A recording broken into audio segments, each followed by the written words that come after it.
আসসালামু আলাইকুম। আশা করি সবাই ভালো আছেন। আলহামদুলিল্লাহ আমরাও ভালো আছি। হাজি গোলাম মোস্তফা এগ্রো ফার্মের পক্ষ থেকে সবাইকে সাদর আমন্ত্রণ।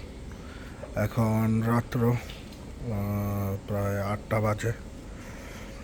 এখন আসছি ফার্মে একটু দেখার জন্য যে গরুগুলা ঠিকঠাক আছে কিনা।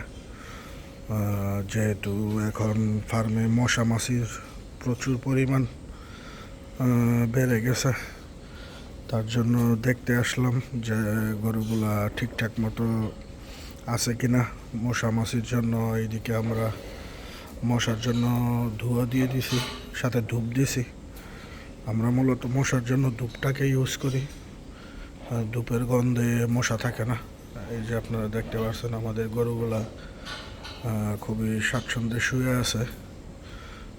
যদি মশা থাকতো তাহলে আমাদের গরুগুলো এইভাবে শুয়ে থাকতে পারতো না, দাঁড়িয়ে ছটফট করতো। আমরা সবসময় চেষ্টা করি আমাদের গরুগুলো যেন একটু আরামে থাকে, একটু শান্তিতে থাকে, তারা যেন ঠিকঠাক মতো বিশ্রাম নিতে পারে। তার জন্যই আমরা আমাদের সমস্ত গরুগুলোকে যেন মশা মাছির আক্রমণ না করতে পারে তার জন্য নানা উপায় অবলম্বন করে থাকি। এর মধ্যে ধোঁয়া দিয়ে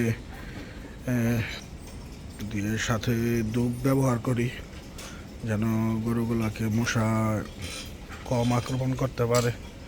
যদিও বা পুরোপুরি মশা তাড়ানো সম্ভব হয় না, তারপরও আমরা আমাদের থেকে চেষ্টা করে থাকি। যদিও বা সমস্ত মশা নির্মূল করা একেবারে সম্ভব নয়, কিন্তু আমরা চেষ্টা করে থাকি যেন গরুগুলাকে কিছুটা হলেও মশা থেকে, মশা মাছির উপদ্রব থেকে বাঁচানো যায়। তার জন্যই মূলত আমরা ঘরের মধ্যে আপনারা দেখতে পাচ্ছেন ধোঁয়া ব্যবহার করি, সাথে শুকনো গোবর এবং ধূপ দিয়ে ধোঁয়া দিই। এতে করে গরুগুলা মোটামুটি মশা থেকে মুক্তি পায়। আপনারা দেখতে পাচ্ছেন আমাদের গরুগুলো একদম রিল্যাক্সে শুয়ে আছে, কিছু গরু দাঁড়িয়ে আছে। যদি মশার উপদ্রব থাকতো, মশা কামড়াতো, তাহলে তারা এইভাবে শুয়ে থাকতে পারতো না। আপনারাও চেষ্টা করবেন আপনাদের খামারে যেন মশাটাকে দূর করা যায়। আপনারা দেখতে পাচ্ছেন এই যে এইভাবেই আমরা ধোঁয়া দিয়ে থাকি। ভিজা ঘাস, খড়কুটা, আমাদের গরুর খাবারের যে অবশিষ্ট আছে এগুলো দিয়ে দেন শুকনো গোবর দেই, সাথে ধূপ দেই। ধূপের গন্ধে মোটামুটি গরুগুলো একটু স্বাচ্ছন্দ্যে থাকে, মশা মাছি থাকে না। আপনারা দেখতে পাচ্ছেন আমাদের পুরা ঘরের কোনো গরুর লাড়াচাড়া নাই, তারা রিল্যাক্সে শুয়ে আছে। তাদের মশা মাছি যদি কামড়াতো তাহলে এইভাবে থাকতে পারতো না, সারাক্ষণ ল্যাস লাড়াতো আর ছটফট করতো। যেহেতু মশা মাছি নাই তার জন্য তারা রিল্যাক্সে আছে।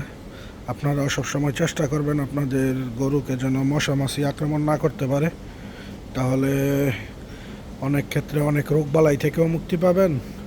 পাশাপাশি গরু যত বিশ্রাম নেবে গরু তত ভালো থাকবে।